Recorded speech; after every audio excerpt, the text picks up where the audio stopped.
Hello and a very good evening. कुछ cricket हो जाए के साथ मैं हूं सादिया सैमसन। जनाब, आज एक ज़बरदस्त टाकरा एक्सपेक्ट किया जा रहा था लेकिन ऐसा हो ना सका। आज था मैच लाहौर वर्सेस इस्लामाबाद और जिस तरह से आज लाहौर ने बैट किया है, नंबर ऑफ चांसेस उन्होंने दिए एंड प्रॉबेबली यहाँ पे मुझे कहना पड़ेगा कि कैचेस विन मैचेस और फ़खर को जो चांसेस मिले उसके बाद वो नहीं रुके। 115 रन उन्होंने स्कोर किए और मेरे ख्याल में यही जो थी सबसे बड़ी मुश्किल बन गई इस्लामाबाद के लिए, क्योंकि जब दूसरी जानिब बैटिंग करने के लिए आई तो इस्लामाबाद जैसी पहाड़ जैसी बैटिंग जो है वो रेत की दीवार साबित हुई। तो जनाब, आज के हम जो मैच थे उस पर एनालिसिस हासिल करेंगे। स्टूडियोज में हमारे साथ मौजूद हैं क्रिकेट एनालिस्ट फवाद मुस्तफ़ा साहब। उनसे जानेंगे कि ऐसा क्या हुआ कि ना एलेक्स हेल्स चल सके ना मनरो चल सके, क्या सदमा लग गया था कि आजम भी बीच में नहीं है, what really happened. But before I go to my conversation about today's match, आपको मैं ये बता दूं कि आज का मेरा जो ड्रेस है वो है go.snap की जानिब से, आप भी खरीदिए, they've got really good stuff there। अच्छा जनाब, तो आ जाते हैं ज़रा कॉन्वर्सेशन के ऊपर। क्या शानदार थी बैटिंग, बहुत मज़ा आया। कल मज़ा आया था मेरे ख्याल में, यहाँ तो हम बैटिंग के मज़े लेने जो हैं वो बैठे हुए, तो it was really really good to see how Fakhar did come back. हमने अभी तक ऐसा नहीं देखा था उसकी जानिब से, 201 के स्ट्राइक रेट से खेला, शानदार बैटिंग, बहुत मज़ा आया। मेरी समझ नहीं आ रहा कि क्या हुआ है आज इस्लामाबाद को। उसकी वजह कि फ़खर ने जो बैटिंग की उसकी तो जितनी तारीफ़ बनती है वो कम है, लेकिन आप एक इस किस्म के प्लेयर को, जब पहला ओवर हुआ फजल फ़ारूकी ने कराया तो उन्होंने पहले ओवर में ही आउट कर दिया अब्दुल्ला शफीक को फाइन लेग पे। उसके बाद जी हसन अली आए, उन्होंने कुछ वाइड बॉल की, मतलब नया बॉल उनसे कंट्रोल नहीं हो रहा था, लेकिन एक एज लगी और वो सीधी गई आसिफ अली साहब के पास और उन्होंने वो आसान कैच ड्रॉप कर दिया। उसके बाद जो फ़खर शुरू हुए हैं मारना, फिर तो वो रुके ही नहीं। फिर जब वो 60 रन पे पहुंचे फिर हसन अली के पास कैच आया, वो उन्होंने ड्रॉप कर दिया। जब आप इतने बड़े प्लेयर का कैच छोड़ेंगे तो वो आपको नहीं छोड़ेगा, ठीक है, तो उसने आपको नहीं छोड़ा। सही, क्योंकि हम कल का मैच देख रहे थे तो 240 पे 240 वो लग रहा था कि जी इसी तरह से होगा। आज एक चेंज किया, कामरान गुलाम आ गए, वो भी एक अच्छी इनिंग खेली। फिर उसके बाद सैम बिलिंग ने खेली, उसके बाद फिर चिपिन चलता रहा नीचे तक, 41 32 226 जो था वो टोटल किया लाहौर कलंदर ने। तो ऐसा नहीं लग रहा था कि आपका जो इस्लामाबाद यूनाइटेड है कि वो करीब नहीं आएगा या कुछ नहीं होगा। देखिए, जब हम आप शुरू से बात कर रहे हैं कि वो टीम जिसकी बॉलिंग सबसे अच्छी होगी वो ही PSL जीतेगी। लाहौर कलंदर की बॉलिंग में आज उन्होंने बता दिया कि दो बॉलिंग, कल एक बॉलिंग ने 240 खाए, दूसरे ने 240 खाए, एक और बॉलिंग पे 226 हुए, लेकिन हम बेस्ट हैं, ये उन्होंने बता दिया। इस्लामाबाद की गलती ये हो रही है कि शादाब का शुरू से बात हो रही, शादाब बीच में आके उस तरह से आउट नहीं कर रहे हैं, ना बॉल कर रहे हैं। 2 में आज फिर उन्हें 32 लग गए, तो वो इस्लामाबाद की बॉलिंग नहीं परफॉर्म कर रही। फिर मेरी समझ नहीं आ रहा कि आप अब्रार को बीच में क्यों नहीं खिला रहे। अब जो आप कोई वाली आप जो बात कर रही थी कल कि भाई बैटिंग हो तो फिर बैटिंग आपकी करके दिखाए। अब आपकी बैटिंग आपने इतनी बड़ी कर ली है, लेकिन अब जब ज़रूरत है तो अच्छी बॉलिंग पे वो नहीं डिलीवर कर रही। आज बदकिस्मती ज़रूर हो गई, आज़म इंजर्ड हो गए, लेकिन एक तो आपने रन बहुत ज़्यादा करा दिया। देखिए 240 पे 240 एक बार होते हैं, या 200 पे 210 से ऊपर आप चले जाएं तो वो आसान टारगेट नहीं होता। बट हियर मुझे आपको ये भी इंटरप्ट करना है कि जब 240 पर आप 240 बनाने जा रहे होते हैं ना, तो फिर आप ऊपर से शुरू करते हैं। Somebody has to stick on one side, दूसरी जानिब से भले से विकेटें गिरती रहे, लेकिन किसी एक को जाके एक पार्टनरशिप बिल्ड करनी है। आउट हो गए, फिर एक को आके पार्टनरशिप। आज तो शुरू से देखें ना, starting from Alex Hales, coming to Munro, going down there to Shadab, नीचे आ जाएं और कोई भी नहीं चल सका। सो फ़हीम नहीं है, आसिफ नहीं चले, सो मतलब किसी ने भी पार्टनरशिप बिल्ड कर रही नहीं, तो फिर कैसे हो सकता है। दुनिया में जो मुल्कों की बॉलिंग होती है ना, और लाहौर कलंदर की बॉलिंग देख लें, सीरियसली आपको किसी फ्रेंचाइज टीम की इतनी तगड़ी बॉलिंग नहीं मिलेगी। नया बॉल करने आ रहा है शाहीन, उसके साथ जमान, ठीक है, और मेंटली कितने स्ट्रॉन्ग हैं वो, उन्हें पता है कि जी हमने रन नहीं देने उस बॉलिंग पे। फिर जैसे ही वो ख़त्म होते हैं, हारिस आता है, हारिस के बाद ही राशिद आ जाता है, राशिद ने आउट कर दिया। तो इस किस्म की बॉलिंग पे 226, अगर वो बहुत ही बुरी बॉलिंग करें तब जाके बनता है, क्योंकि आपने इस पर चांस ही लेना है ना, आपने तो रुकना ही नहीं है। अब अगर 11-12 रन आपने हर ओवर में बनाने, आप कैसे रोकेंगे। तो उनकी बॉलिंग बहुत एक्स्ट्राऑर्डिनरी बॉलिंग है, जो उन्होंने मार भी एक मैच पे पेशावर में खाई थी, जो कल मैं बात कर रहा था, तो भी 205 पे आउट कर दिया था जब शुरू में उनके 100 रन दे दिए थे उन्होंने 8-10 ओवर में। उसके बावजूद भी उन्होंने रोक लिया था। They did get come back, हाँ। तो मसला सारा ये हुआ कि जब आपने कैचेस ड्रॉप किए, वहाँ से मसाइल शुरू हुए, अब गलती की गुंजाइश नहीं है। सही। फिर मुझे अभी तक इस्लामाबाद इतने मैचेस खेल रहा है, जीता भी और अब नंबर 2 पे ही है, लेकिन उनकी बॉलिंग में कोई चीज़ नज़र नहीं आ रही। एक देखिए ना, मुल्तान भी है तो आपको पता है कि जी 20 में से ओसामा आके गेंदें करता, मुल्तान भी कोई इतनी अच्छी बॉलिंग नहीं है, लेकिन इस्लामाबाद तो बस एक ही तरह के बॉलर लग रहे होते और आपको पता होता कि जी अगली टीम 200 करेगी क्योंकि इन्होंने बैटिंग तगड़ी दी है, 200 कर देंगे। सही। ये इनकी बॉलिंग का वो है ही नहीं कि जी आपने 180 में रोकना है। का बहुत ज़्यादा इंपॉर्टेंट रोल है ऊपर। I mean like Gurbaz and Alex Hales, they both have to, I mean अगर गुरबाज और एलेक्स हेल्स में से कोई एक भी नहीं चल रहा उनके लिए, so it is a big drawback play offs में जाने से पहले। मेरा नहीं ख्याल कि इस्लामाबाद के लिए इतनी आसान होंगी चीज़ें अगर ऊपर से दोनों में से कोई एक भी नहीं चल पा रहा है, and this is so far is not working for them. देखिए जैसे लाहौर ने तो क्वालिफायर के लिए क्वालिफाई कर लिया, हाँ जी, अब वो डायरेक्ट खेलेंगे, उसमें से जो जीतेगा वो फाइनल में जाएगा। अगर तो मुल्तान क्वालिफाई कर जाता है क्वालिफायर के लिए और इस्लामाबाद को एलिमिनेटर खेलना पड़ता है, ऐसे मौके पे बड़ी परेशानी होगी। एक तो प्रेशर भी होता है, प्रेशर भी है और आपकी बॉलिंग नहीं परफॉर्म कर रही।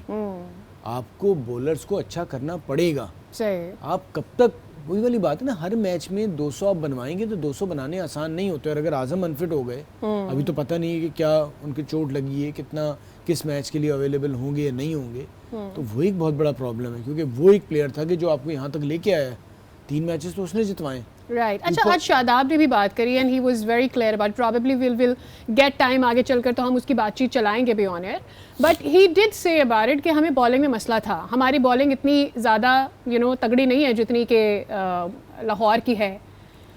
बट मेरा पॉइंट ये है कि हमने बहुत ज़्यादा तनकीद के ऊपर, वैलिड थी, सॉरी अगर किसी को नहीं लगी थी तो, और कोयटा के ड्राफ्ट के ऊपर भी कि वहाँ पर जो है वो अच्छा ड्राफ्टिंग होनी चाहिए थी, बॉलर्स में भी आपने देखना चाहिए था कि आपकी स्ट्रेंथ क्या है।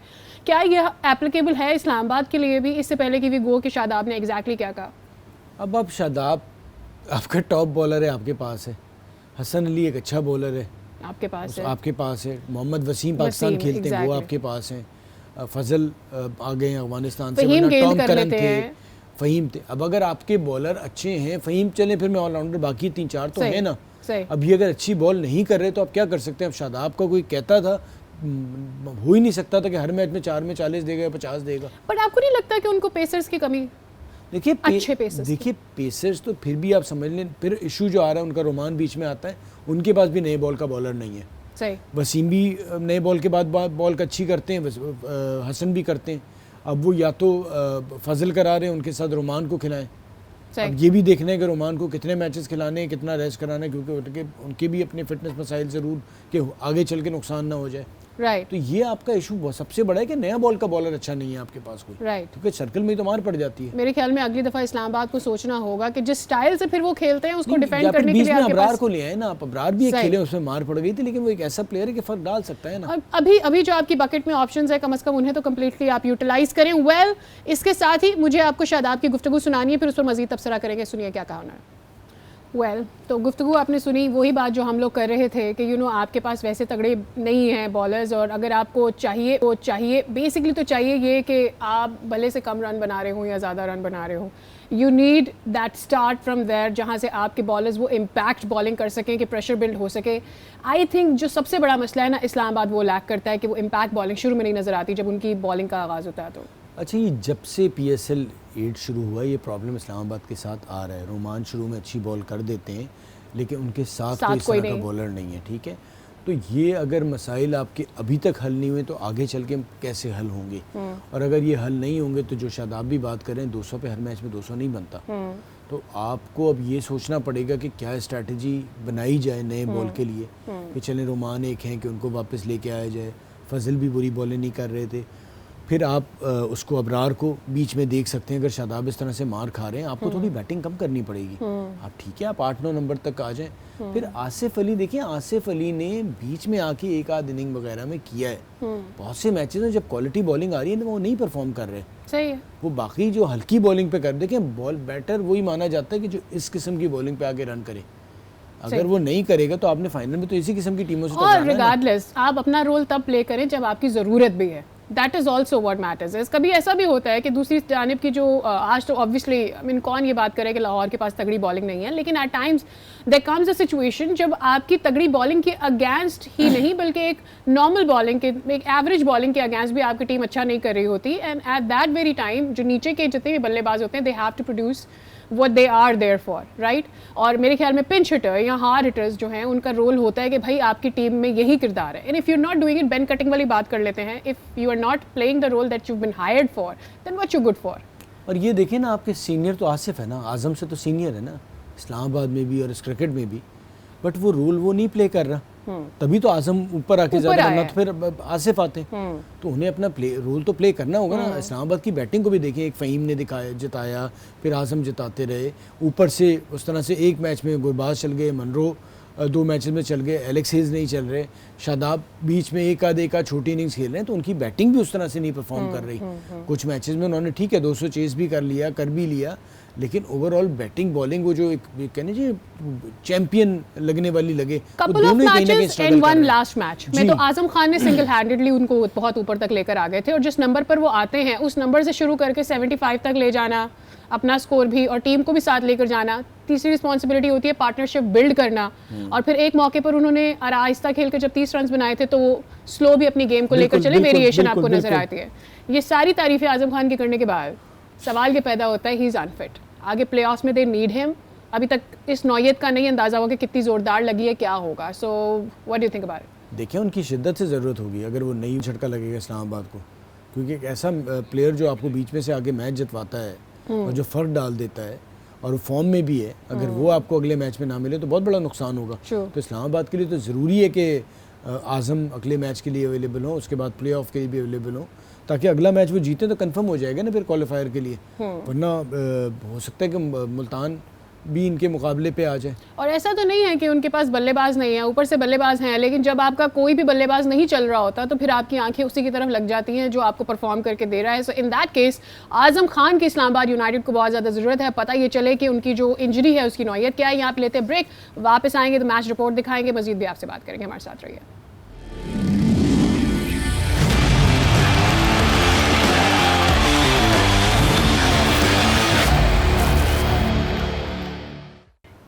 Welcome back again. तो जनाब, इससे पहले कि हम ज़रा गुफ्तगू में इन डेप्थ जाएं, आपको आज के मैच की रिपोर्ट दिखाते हैं, वापस आते हैं, बातें करते हैं।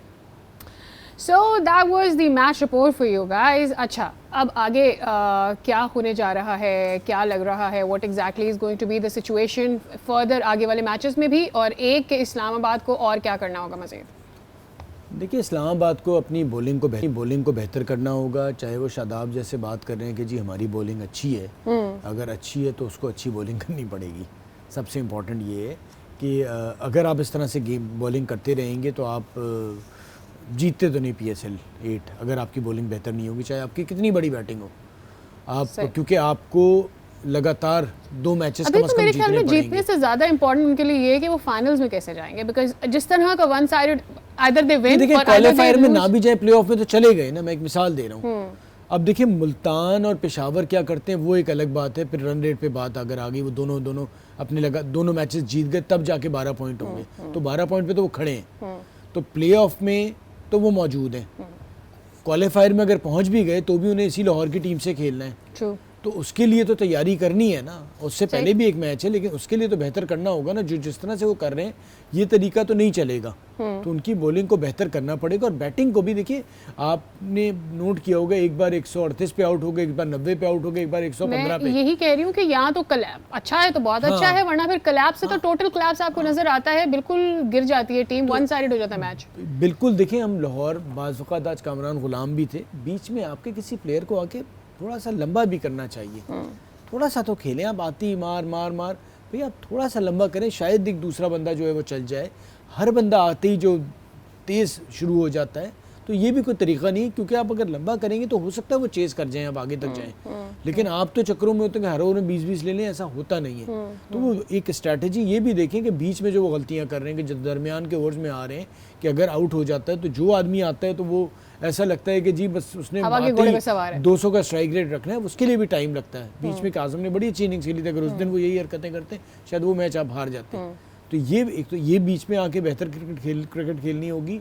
शादाब का बहुत इंपॉर्टेंट रोल है एज अ बैटर और एज अ बॉलर, Right. वो उन्हें अदा करना पड़ेगा। राइट और मुझे ऐसा लगता है कि जो टोटल कोलैप्स होता है उसकी एक अहम वजह भी फ्रॉम देयर साइड यही है कि none of the batsman comes to stay, they all want to just start hitting from the beginning and probably settle होने का टाइम नहीं मिलता है, and that is the time जब बॉलर के पास ज़्यादा मार्जिन होता है कि वो आपको रीड कर सके, बिकॉज दे नो आपकी सिंगल स्ट्रैटेजी है, दे नो आप आए हैं और मारने आए हैं, और bowler little bit of variation in the gone. मारने भी जो है ना वो आप अगेंस्ट द स्पिन मारने जा रहे हैं, सही, आप एक जगह पे मारने जा रहे हैं, ऐसा नहीं है कि आप ग्राउंड के चारों तरफ मारने जा रहे हो, वो भी आप पकड़े जाते हैं ना। अगले को पता है कि आप आते हैं मिड विकेट मार रहे होते हैं, तो ज़्यादातर आपको पकड़ लेते हैं। बाकी जो बीच में प्लेयर्स आते हैं दुनिया भर के, वो इधर उधर खेल रहे होते हैं। अब्दुल्ला शफीक सारी तरफ खेल रहा होता है, आपके पास इस तरह का कोई बैटर नहीं है।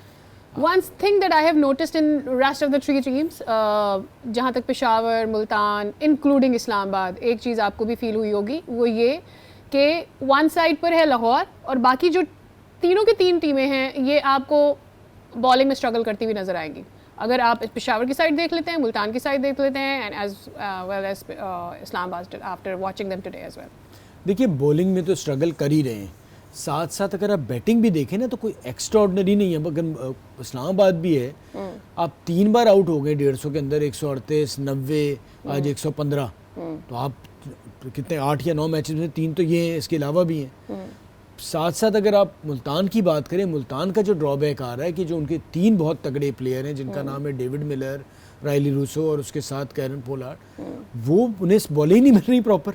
या तो ऊपर से रिजवान शान जो है वो 10 ओवर खेल जाते हैं, अगर उन 10 ओवर में 80 रन बन रहे होते हैं या 90 होते हैं तो वो 10 ओवर तो निकल जाते हैं। फिर जब ये आते हैं, अगर रायली रूसो चल गया तो चल गया, लेकिन उनको प्रॉब्लम होती है ना, अभी ऊपर से अब आपको बाकी टीमें ऊपर से तेज खेल रही हैं, तो मुल्तान को ये उनको भी ये मिजाज चेंज करना पड़ेगा, ऊपर से रन करने पड़ेंगे। अब ये जो पिछले PSL तक चल रहा होता था ना कि जी रिजवान लंबा खेल जाएगा, नहीं, एक तो आपकी बॉलिंग भी वीक है और ये भी आप कर रहे हैं, तो आप फिर आपकी बैटिंग का फ़ायदा नहीं हो रहा, क्योंकि आपके जो मेन जो जिन्हें कहना चाहिए ना, वो जो तहस नहस कर देते हैं बॉलिंग, उनको बॉलिंग नहीं मिल रही।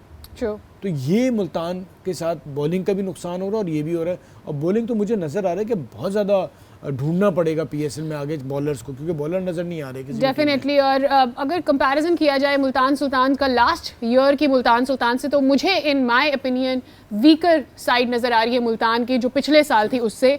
इस पर कितना अग्री करते हैं फवाद साहब, इनसे बात करेंगे, लेते हैं ब्रेक और बात करेंगे अब जो कल का मैच होने वाला है उस पर भी।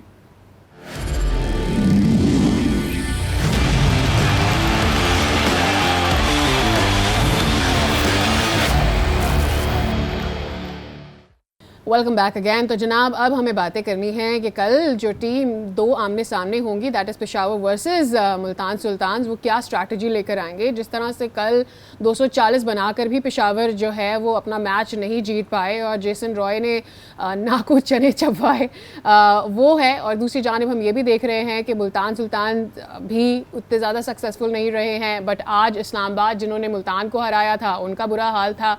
तो कल क्या होगा मेरे लिए तो प्रोडिक्ट करना ज़रा मुश्किल है। इससे पहले आपको ये पैकेज दिखाते वापस आएंगे तो बात करेंगे कि कल कौन सी ज़्यादा तगड़ी टीम। वेल, सो क्वेश्चन ये है कि कल कौन सी ज़्यादा स्ट्रॉन्गर टीम है, मुल्तान और पेशावर? बड़ा को मुश्किल सवाल है, क्योंकि दोनों टीमें उस तरह से नहीं खेल रही। अगर आप उनका मुवाजना करें लाहौर से, और दोनों की बॉलिंग, मुल्तान भी जिस तरह से मैच हार के आ रहे हैं और कल पेशावर के साथ जो हुआ है, और कहीं यहीं पर अब मैच है, तो मुझे तो लगता है कि अब फील्डिंग बहुत एक इम्पॉर्टेंट रोल कर गई है इख्तियार।